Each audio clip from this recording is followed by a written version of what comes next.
오늘은 조선 후기 실학자들의 세계관을 엿볼 수 있는 사료 3개를 준비했습니다. 2005학년도와 2014학년도에 출제된 사료들인데요.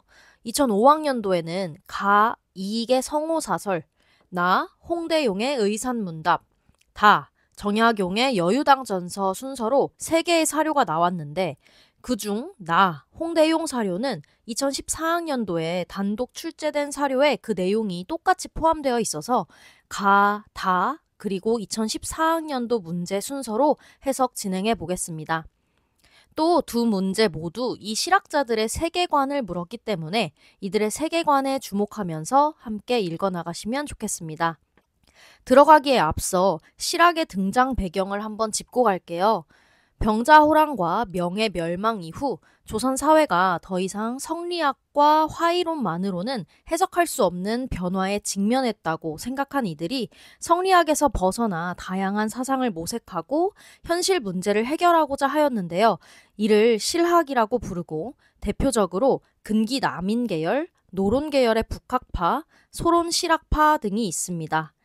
그중 근기 남인 계열 실학자들은 인조반정 이후 몰락하여 정계에서 한 발짝 물러나 주로 향촌에 살면서 농촌 개혁이나 토지 문제에 특히 관심이 많았는데요. 성호 이익은 17세기 후반에서 18세기 초를 대표하는 근기 남인 실학자입니다. 그리고 성호 사설은 이익이 공부하면서 이것저것 기록해둔 것들을 죽기 전에 가족들이 총정리해 놓은 책으로 천문, 지리, 정치, 종교 등 아주 다양한 주제의 글들이 실려 있습니다. 오늘 볼 사료는 성호 사설 중에서도 천문과 지리에 관한 이야기를 담은 천지문 일부입니다. 보겠습니다. 금, 중국자, 불과, 대지중, 일편토. 지금의 중국은 대지중, 한 조각의 땅에 불과하다. 중략, 대즉, 구주역, 일국야. 크게 보면 구주 역시 하나의 국가다. 소즉, 초역, 일국야, 제역, 일국야. 작게 보면 초나라도 역시 하나의 국가이고 제나라 역시 하나의 국가이다. 여기서 구주란 중국을 상징적으로 일컫는 말입니다. 쓰인 한자들도 매우 쉬운 편이라 혹시라도 모르는 글자가 있다면 꼭 다 외워주시고 정리해보면 지금의 중국은 대지 중 한 조각의 땅에 불과하다. 크게 보면 중국 역시 하나의 국가이지만 작게 보면 초나라 역시 하나의 국가이며 제나라 역시 하나의 국가이다. 즉 중국 중심의 절대적인 화이론적 세계관에서 벗어나 있다는 게 느껴지죠. 이어서 하나 더 보겠습니다.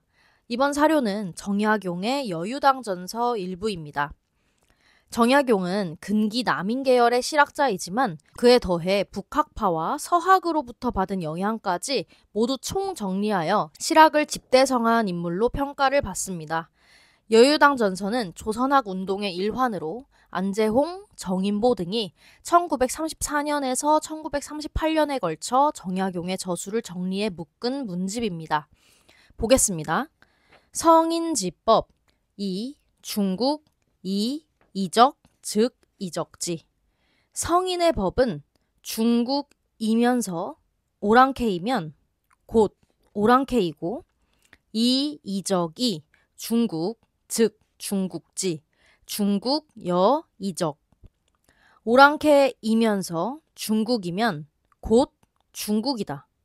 중국과 더불어 오랑캐는 제, 기도여, 정, 부제호, 강역야.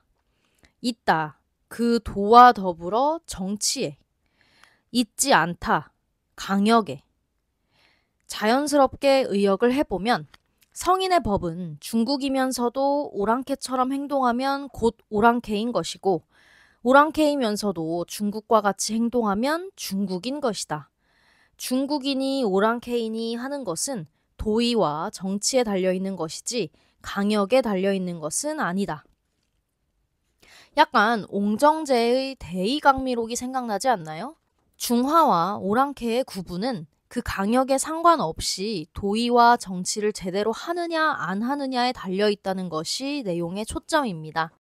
마지막으로 홍대용의 의산문답 일부를 보겠습니다. 홍대용은 노론계열 북학파의 실학자인데요.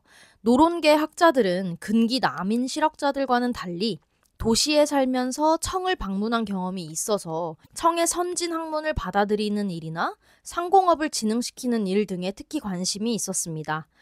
홍대용 역시 청을 왕래한 경험이 있었고 파격적인 주장들을 하면서 북학파의 선두주자로 꼽힙니다.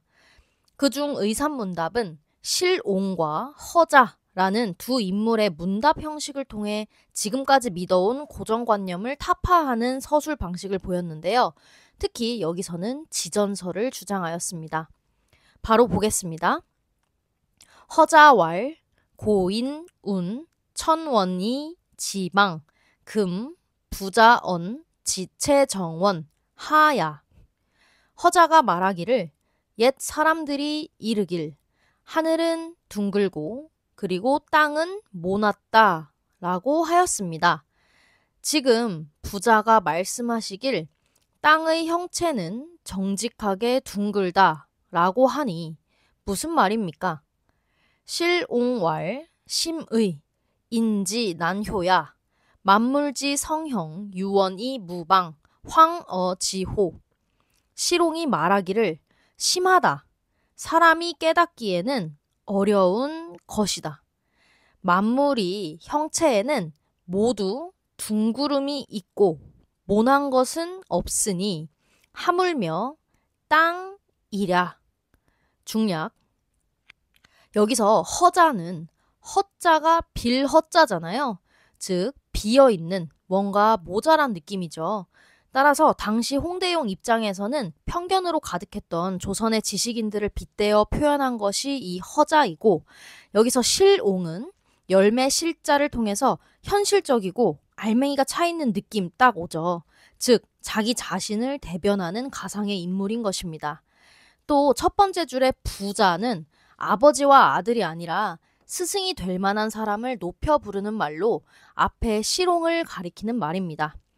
넘어가서 허자왈, 절상문지, 차인시, 유한야, 리혹여시, 실옹왈. 허자가 말하길 제가 항상 듣기를 사람이 보는 것에는 한계가 있는데 이치가 혹시 이와 같은가 합니다. 실옹이 말하기를 중략 차 중국지여 서양 경도지차 지우 180. 또한 중국에서 서양이 경도의 차가 180에 이른다. 여기서 훔칠 절자는 훔치다라는 뜻도 있지만 왜 훔칠 때 되게 몰래 살짝 훔치잖아요. 그 느낌처럼 자기 자신의 의견을 말할 때 살짝 말하는 느낌, 즉 자기 자신을 낮추는 표현으로도 종종 쓰이고 여기서 그렇게 쓰였습니다. 더 보겠습니다. 중국 지인, 이 중국 위정계. 중국의 사람은 중국을 중심으로 여기고 이 서양 위 독의 서양 지인, 서양을 변두리로 여기며 서양의 사람들은 이 서양 위 정계, 이 중국 위 독의 서양을 중심으로 여기고 중국을 변두리로 여긴다. 여기서 넘어질 도자를 볼게요. 도개를 직역하면 넘어진 땅 정도잖아요. 근데 넘어지면 어떻게 되나요? 세상의 위아래가 바뀌어 보이겠죠? 따라서 넘어질 도자는 위아래가 바뀐, 뭔가가 반대로 된 그런 의미로도 쓰이고, 따라서 여기서 도계란 거꾸로 된 땅, 즉 의역하면 변두리 정도가 되겠습니다. 넘어가서 기실 대천리지 수계개연. 그 실체는 하늘을 이고 땅을 밟는 것은 경계에 따라 모두가 그렇다. 무횡무도 균시정계. 가로도 없고 넘어짐도 없고, 즉 동과 서의 구분도 없고 위아래의 구분도 없이 모두가 중심의 땅이 맞다. 총 정리해보면 허자가 말했다. 옛 사람들이 이르기를 하늘은 둥글고 땅은 모났다고 하는데 이제 당신이 말하기를 땅의 형체는 둥글다라고 하니 무슨 말입니까? 시롱이 말했다. 심하도다. 사람이 깨닫기 어려운 것이다. 만물의 형체에는 모두 둥구름이 있고 모남이 없는데 하물며 땅은 어떠랴? 허자가 말했다. 제가 항상 듣기로는 사람이 보는 것에는 한계가 있다고 하는데 혹시 이치가 이와 같은가 싶습니다. 시롱이 말하기를 또한 중국과 서양은 경도가 180도 정도 차이가 나는데 중국인은 중국을 중심으로 삼고 서양을 변두리로 삼으며 서양인은 서양을 중심으로 삼고 중국을 변두리로 삼는다. 그러니 그 실체는 하늘을 이고 땅을 밟는 것은 땅에 따라 모두가 그러는 것이다. 중심도 없고 변두리도 없고 모두가 중심의 땅인 것이다. 자, 이 사료 역시 인간은 다 자기가 밟고 있는 그 땅을 중심으로 여긴다 라고 하면서 중국 중심의 화이론적 세계관에서 완전히 벗어난 홍대용의 인식을 잘 보여주고 있습니다. 오늘 준비한 사료는 여기까지입니다. 감사합니다.